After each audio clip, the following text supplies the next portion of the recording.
Hello friends, नमस्कार। आप सभी को नमस्कार, सभी का वेलकम इस क्लास में। You all are welcome to this class. Confirm करें आपका audio, video it's accessible to you. So जितने भी स्टूडेंट्स ज्वाइन कर चुके हैं लाइव क्लास में, क्विकली वो कंफर्म करेंगे उनका ऑडियो, उनका वीडियो एक्सेसिबल है उनको।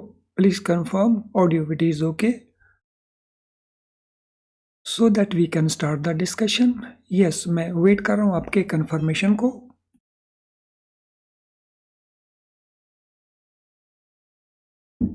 Your audio, your video. तो चलिए शुरू करते हैं। आज का जो हमारा सेशन है वो रिलेट करता है चैप्टर 4 मॉड्यूल ए BFM, और वो है लेटर ऑफ क्रेडिट में जो डिफरेंट टाइप ऑफ डॉक्यूमेंट्स हैं उनसे रिलेटेड क्या क्या इंपॉर्टेंट एस्पेक्ट्स हैं, उनका स्क्रूटनी में कौन कौन से इंपॉर्टेंट पॉइंट्स हैं। तो चलिए शुरू करते हैं इस चैप्टर 4 के इंपॉर्टेंट पार्ट को।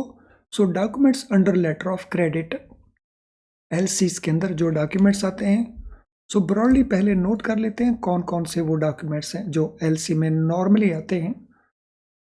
तो पहला डॉक्यूमेंट रहता है उसके अंदर बिल ऑफ एक्सचेंज। दूसरा डॉक्यूमेंट उसके अंदर रहता है इनवॉइस।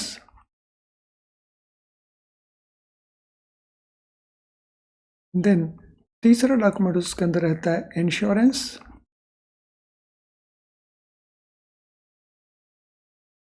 और एक होता है उसके अंदर transporter document.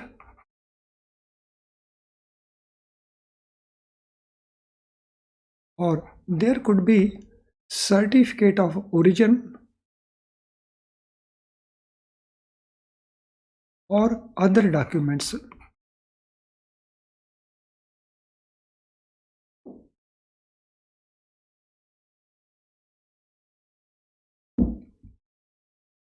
So in documents के फीचर्स क्या क्या हैं, इनका इम्पोर्टेंस क्या है, इनमें किस किस पार्ट को स्क्रूटिनाइज करते समय एग्जामिन करना है, तो ये सारी डिटेल अभी हम डिस्कस करेंगे।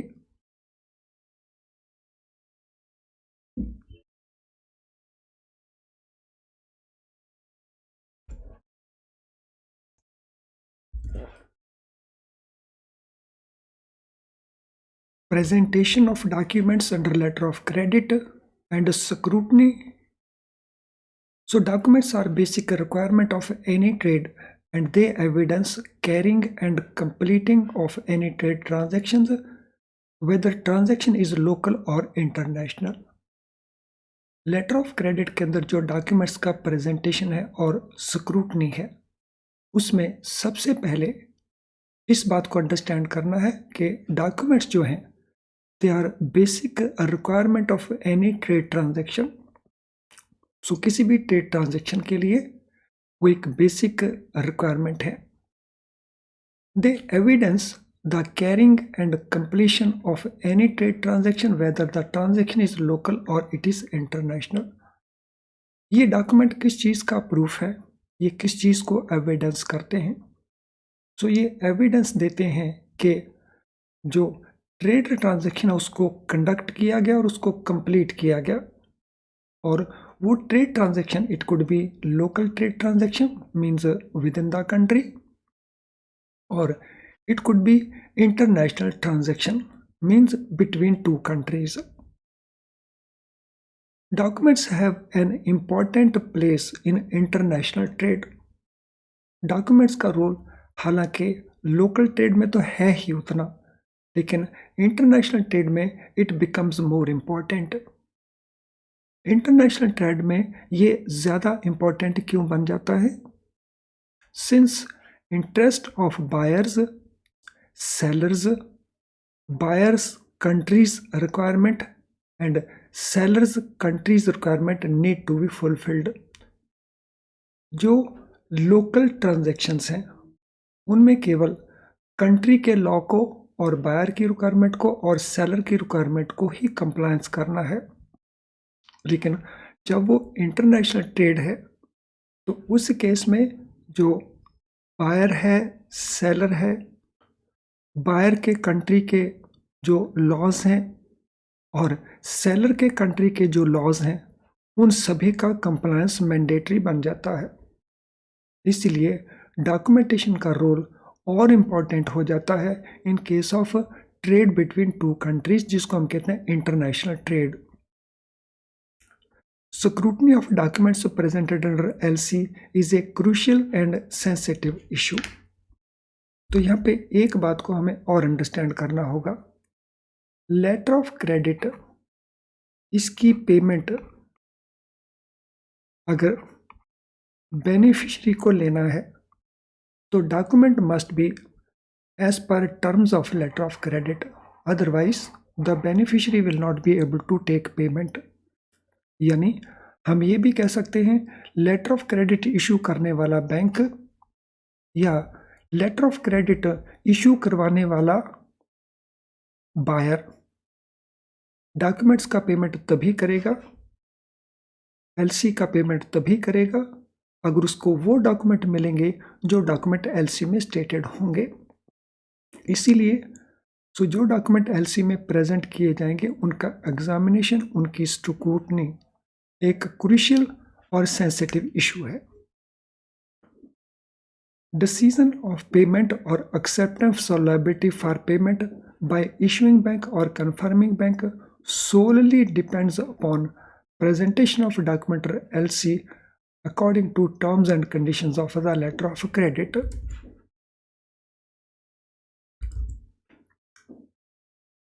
So issuing बैंक या कन्फर्मिंग बैंक डॉक्यूमेंट्स की पेमेंट करेगा या नहीं करेगा, वो इस बात के ऊपर डिपेंड करते हैं कि जो डॉक्यूमेंट्स प्रेजेंट किए गए दे confirm to conditions of the LC, यानी वो डॉक्यूमेंट स्ट्रिक्टली उन कंडीशंस के मुताबिक हैं जो लेटर ऑफ क्रेडिट के अंदर इशू करने वाले बैंक ने मेंशन की हैं। Hence, the person scrutinizing the documents has to be extra vigilant and adequately knowledgeable and skilled. So जो भी ऑफिशियल्स उन डॉक्यूमेंट को स्क्रूटिनाइज करेंगे, उनको एग्जामिन करेंगे, तो they have to be extra careful and at the same time वो adequately knowledgeable भी हों और उनका प्रैक्टिकल एक्सपीरियंस भी हो, यानी वो स्किल्ड भी हो। सो जो भी पर्सन इन डॉक्यूमेंट्स का स्क्रूटनी करेंगे they should be having proper knowledge and proper skills. Documents should be scrutinized from the point of relevant articles under UCP, extent guidelines relating to home countries regulation, for example FEMA है India के अंदर, and the terms and conditions mentioned in letter of credit. So document का जब scrutiny किया जाएगा तो उसमें किस बात का ध्यान रखना होगा?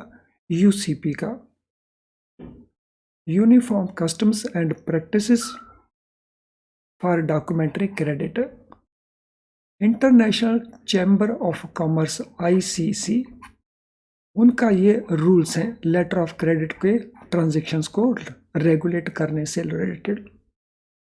तो एक तो रेलेवेंट आर्टिकल्स UCP का, उसको ध्यान में रखना होगा। सेकेंडली होम कंट्री के अंदर, फॉर एग्जांपल इंडिया के अंदर फेमा है, फॉरेन ट्रेड पॉलिसी है, तो इन गाइडलाइंस को भी कंप्लाई करना होगा। और इसके अलावा जो टर्म्स एंड कंडीशन LC में मेंशन की गई हैं तो उनका कंप्लायंस भी इक्वली इंपॉर्टेंट होगा। यानी लेटर ऑफ क्रेडिट को जब एग्जामिन किया जाएगा तो there are so many things which are important. After this only, it can be decided whether documents appear on the face to be consistent with the requirement of LC, UCP and other laws of the land. तो इसे scrutiny के बाद ही decide किया जा सकता है कि जो डॉक्यूमेंट प्रेजेंट किए गए वेदर वो document on the face of them they are according to requirement of letter of credit, requirement of uniform customs and practices and other laws of the land.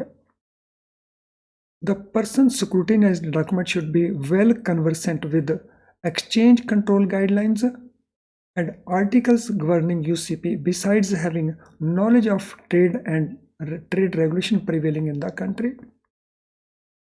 So जो लोग इनको scrutinize करेंगे, examine करेंगे, they should have a proper knowledge about exchange control guidelines and also knowledge about UCP and knowledge about trade restrictions prevailing in the country. यानी काफ़ी सारे ऐसे aspect हैं जो डॉक्यूमेंट को स्क्रूटिनाइज करते समय have to be kept in mind. तो चलिए अब कुछ क्वेश्चंस हैं इसी को लेकर के, क्या हम इन कॉन्सेप्ट्स को ठीक से अंडरस्टैंड कर पाए या नहीं कर पाए, तो ये डिसाइड करेंगे ये questions. What are documents in trade transaction. Trade transaction में डॉक्यूमेंट क्या होते हैं? Optional requirement, basic requirement, formality which can be skipped and unimportant aspect. So trade transaction में documents क्या हैं?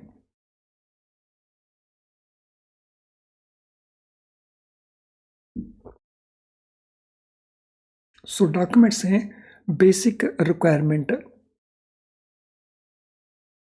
Why are documents important in international trade?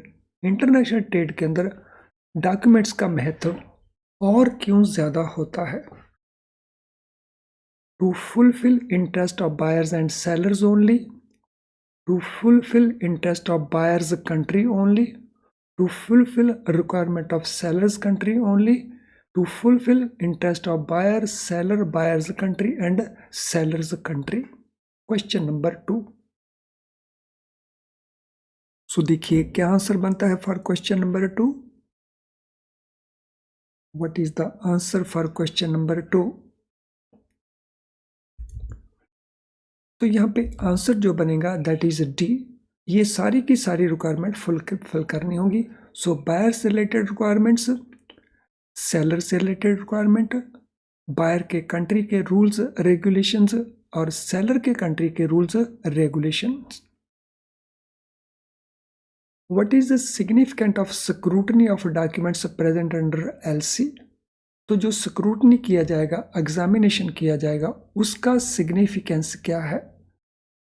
Not important, an easy process, crucial and sensitive issue या straight forward task. सो सीधा साधा task. तो इसका significance क्या है स्क्रूटनी का?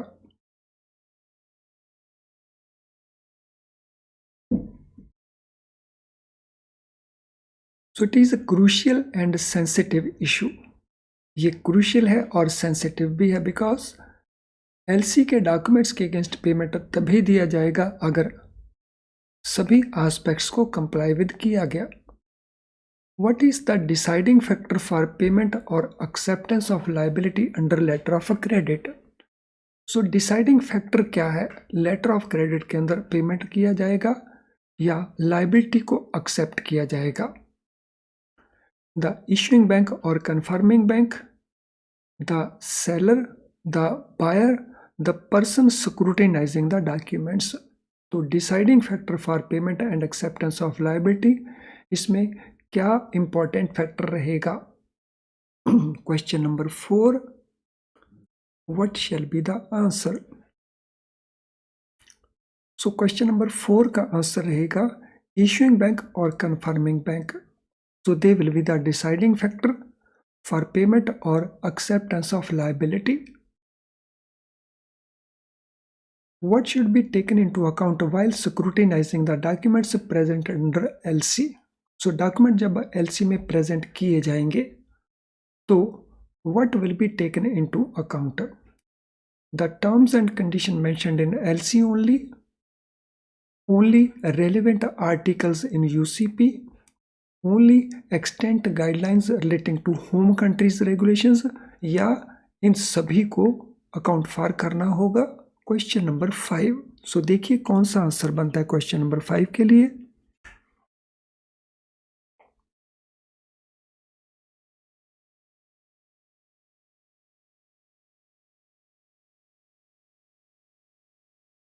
So answer here is all the above. LC की conditions, UCP के articles और होम कंट्रीज रेगुलेशंस, तो सभी का कंप्लायंस करना होगा. What is expected from person scrutinizing documents under letter of credit? जो पर्सन डॉक्यूमेंट स्क्रूटिनाइज कर रहा है लेटर ऑफ क्रेडिट के अंदर, उससे क्या एक्सपेक्ट किया जाएगा? To be extra vigilant and adequately knowledgeable and skilled, to be ordinary and with no special skill, to be lenient in the scrutiny, और to not pay attention to exchange control guidelines and articles governing UCP. तो क्या expectation रहेगी from that person जो document को scrutinize कर रहा है? So he has to be extra vigilant and adequately knowledgeable and skilled. So I hope ये question करने के बाद जो बेसिक एस्पेक्ट्स हैं relating to letter of credit scrutiny, so वो सभी क्लियर हो गए होंगे. तो अगर ऐसा है तो क्विकली स्माइलिंग आइकन पोस्ट करके कंफर्म कर दीजिए. So all students post smiling icon अगर उनको लगता है they have been able to understand everything so far. और साथ में जिन स्टूडेंट्स का अभी तक लाइक डिसलाइक नहीं हुआ है वो लाइक डिसलाइक को भी क्विकली कंप्लीट कर दें. So do it quickly, like dislike को कंप्लीट कर दें.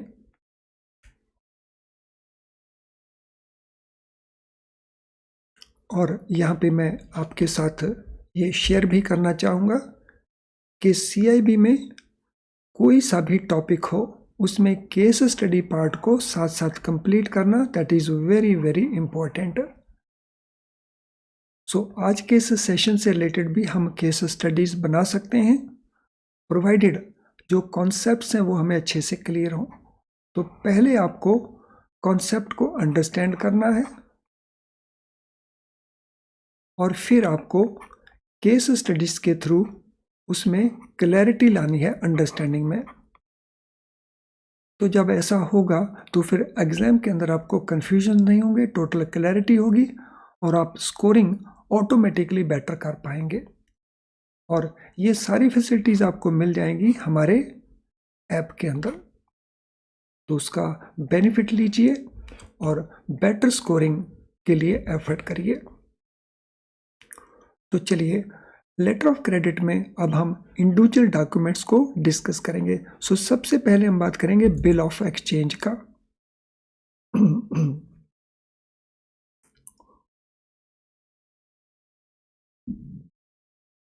सो what is bill of exchange? Bill of exchange एक नेगोशिएबल इंस्ट्रूमेंट है. According to negotiable instrument act,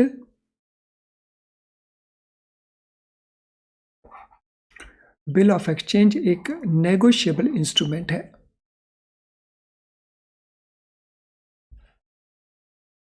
and it is one of the most important financial documents.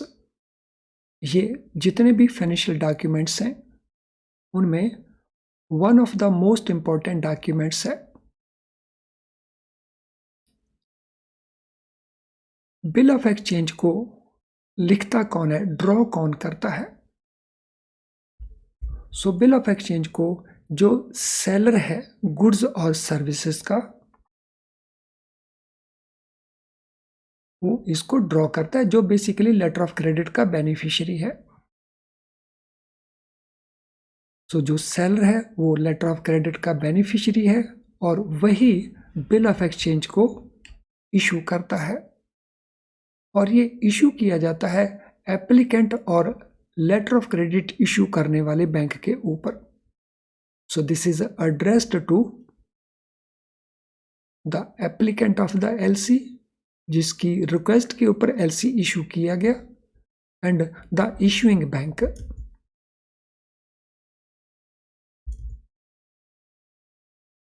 It draws upon issuing bank. किस purpose के लिए इसको draw किया जाता है? To make payment immediately if it is drawn at sight.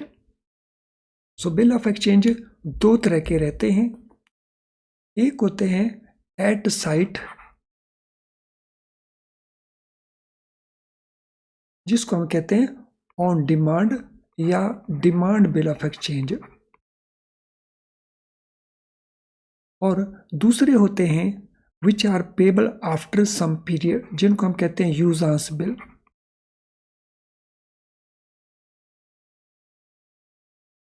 So at sight या demand bill they are payable immediately, जब भी पैसा डिमांड किया जाएगा they are payable immediately. Whereas in case of usance bill of exchange, so पहले इनको accept करना होता है फॉर पेमेंट और फिर ऑन ड्यू डेट इनको पे किया जाता है। तो यूजर्स बिल्स को हम एक्सेप्टेंस बिल्स भी कहते हैं। सो इनको एक्सेप्टेंस बिल्स कहें, इनको यूजर्स बिल्स कहें। So they are not payable immediately, these are payable on due date, यानी फ्यूचर की डेट के ऊपर ये पेबल हैं, लेकिन इनका एक्सेप्टेंस इमीडिएटली इंपॉर्टेंट है। साइट बिल्स में एक्सेप्टेंस की रिक्वायरमेंट नहीं है, लेकिन इसका पेमेंट इमीडिएटली किया जाएगा ऑन डिमांड।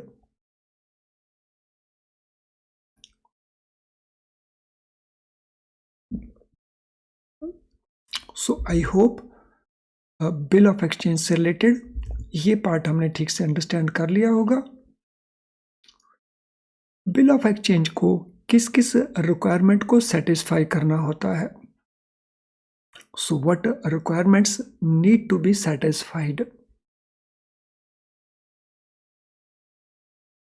तो first requirement, it should be drawn by beneficiary on the issuing bank and payable at the tenor mentioned in the letter of credit। तो जैसा ऑलरेडी ऊपर हम नोट कर चुके हैं, इसको जो सेलर है वो ड्रॉ करेगा on the issuing bank and the applicant, और इसमें जो पीरियड लिखा होगा कि इसका पेमेंट कब करना है, so that period must be according to letter of credit. अगर लेटर ऑफ क्रेडिट में लिखा है एट साइट पेमेंट, तो इसको ड्रॉ किया जाएगा एट साइट। और अगर लेटर ऑफ क्रेडिट में लिखा है for example pay after 60 days, so after 60 days now it has become usance bill. तो जैसा लेटर ऑफ क्रेडिट में मेंशन्ड होगा, बिल ऑफ एक्सचेंज उसी तरह से ड्रॉ करना होगा। So this is point number 1. Point 2, it should indicate issuing bank's name and letter of credit number along under which it is drawn। तो केवल इसमें issuing बैंक का नाम ही नहीं होना चाहिए, साथ में लेटर ऑफ क्रेडिट का जो नंबर है, बिकॉज issuing बैंक जब लेटर ऑफ क्रेडिट इशू करता है तो उसकी डेटिंग भी होती है और उसका नंबर भी रहता है, so that number must be mentioned here। Number 3, unless and otherwise specified, it should be drawn in the currency of LC and should not exceed amount of letter of credit। So जब इसको draw किया जाएगा तो इस बात का भी ध्यान रखा जाएगा कि जिस करेंसी का लेटर ऑफ क्रेडिट है, सो अगर ये फॉरेन लेटर ऑफ क्रेडिट है तो फिर ये फॉरेन करेंसी में होगा, अगर ये विद इन कंट्री है तो फिर ये इंडियन करेंसी में होगा। तो it should be drawn according to that currency जो लेटर ऑफ क्रेडिट में मेंशन्ड है या जिस करेंसी का लेटर ऑफ क्रेडिट है।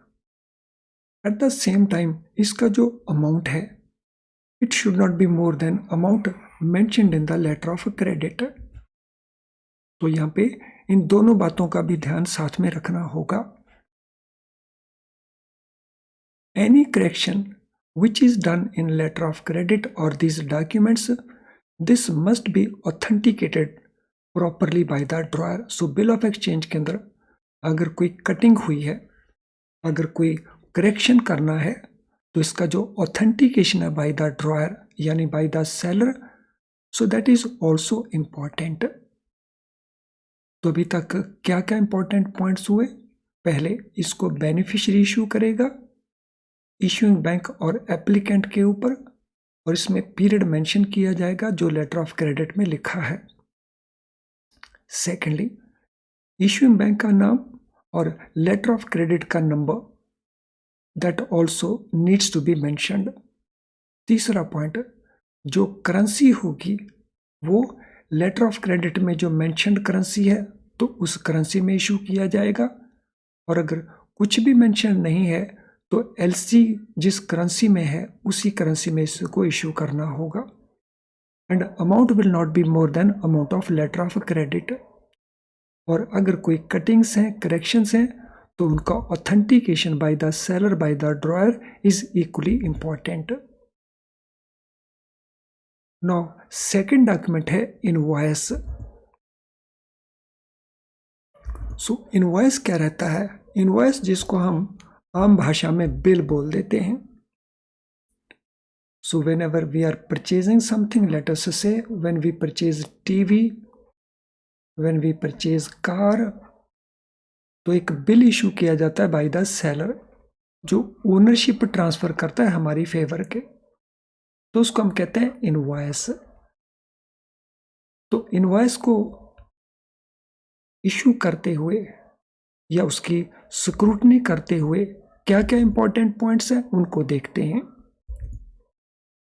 Invoice is a commercial document. ये एक कमर्शियल डॉक्यूमेंट है बिल ऑफ एक्सचेंज की तरह, और ट्रेड ट्रांजैक्शन में ये एक बेसिक डॉक्यूमेंट है, बिकॉज जैसा मैंने कहा दिस इज द डॉक्यूमेंट जिससे जो ओनरशिप है ऑफ गुड्स वो ट्रांसफर होती है from seller to the buyer, इसीलिए ये एक बेसिक नेसेसिटी है trade documents. It is prepared by beneficiary giving detail of goods. अब इसके कंटेंट्स क्या क्या हैं उसको ध्यान से नोट करेंगे हम। सो इसको प्रिपेयर करता है और साइन करता है बेनिफिशियरी, और इसमें डिटेल्स क्या है? गुड्स का डिटेल कि कौन सी गुड्स को सेल किया गया, उनकी क्वांटिटी कितनी है, और उनका वैल्यू यूनिट टर्म्स में कितना है, उनका वेट कितना है, उनकी टोटल वैल्यू कितनी है।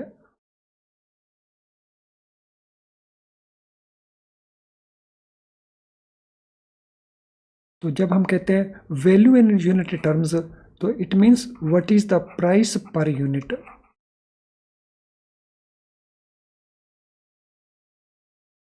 सो बेनिफिशियरी इशू करते समय ध्यान रखेगा उस इनवॉइस के अंदर गुड्स का डिटेल होगा, उनकी क्वांटिटी होगी, उनकी प्राइस पर यूनिट होगी, उनका वेट या उनका नंबर अगर रिक्वायर्ड है वो होगा, और टोटल वैल्यू होगा। And this should be within the amount mentioned in letter of credit.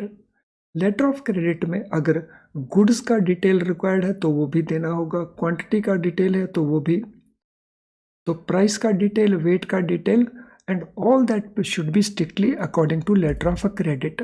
वो लेटर ऑफ क्रेडिट के मुताबिक होना चाहिए।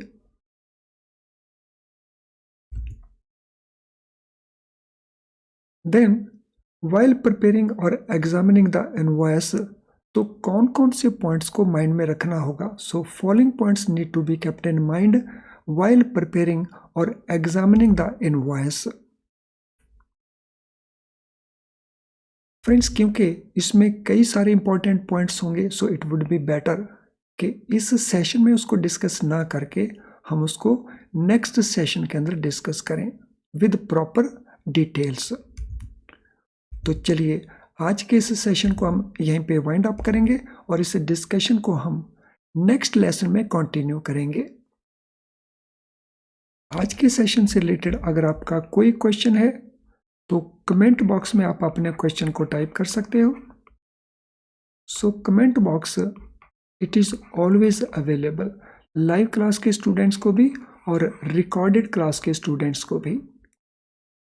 इन एडिशन अगर आपका कोई रिक्वायरमेंट है हमारे से, हमारी प्रोडक्ट्स को लेकर के, तो आप इस ईमेल आईडी के ऊपर हमें मेल कर सकते हैं, या आप हमें मैसेज भी दे सकते हैं थ्रू आवर ऐप। सो हमारी ऐप का जो मैसेज बॉक्स है, तो you can type your message there also and we will suitably reply and help you. तो चलिए अब इस सेशन को वाइंड अप किया जाए। Thank you friends, all the best.